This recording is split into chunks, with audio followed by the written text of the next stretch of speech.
நான் வந்து பெங்களூரில் வேலை பார்த்தேன். பெங்களூரில் வந்து குந்தலஹள்ளி அப்படிங்கிற அந்த மாரத்தஹள்ளி பக்கத்தில் இருக்க ஒரு இடம். பெலந்தூருங்கிற இடத்துல வந்து கம்பெனி இருக்குது. டெய்லி போவேன், பைக்கில் தான் போவேன்.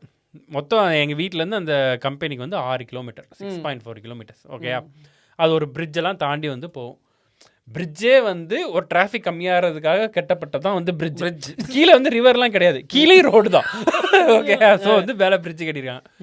அந்த பிரிட்ஜ் எப்போவுமே டிராஃபிக்காக தான் இருக்கும். ஆனால் கீழேயும் டிராஃபிக்காக தான் இருக்கும்.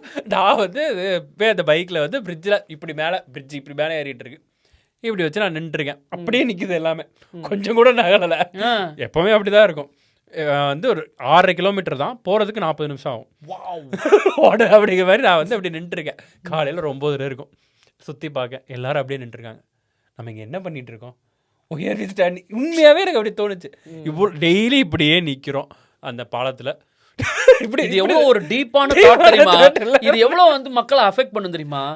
ஏன்னா எத்தனை கோடி மக்கள் அது மாதிரி இன்னைக்கு 9:30 மணிக்கு அவங்க இல்லை, யோசிச்சு பாருங்க. நான் ஒரு நவலவே இல்லை இப்படி. இப்போ என் ஃபேஸ் இப்படி தான் இருக்கும், இப்படி நின்று இருப்பேன். என்ன யோசிக்கன்னு கூட தெரியாது. என்ன யோசிக்கலாம்?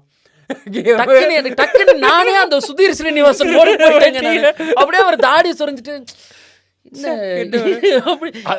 அந்த டைம்ல முடிவெடுத்தேன். அப்படி இது நமக்கான ஊர் இல்லை, நம்ம வேற ஊருக்கு போகணும்.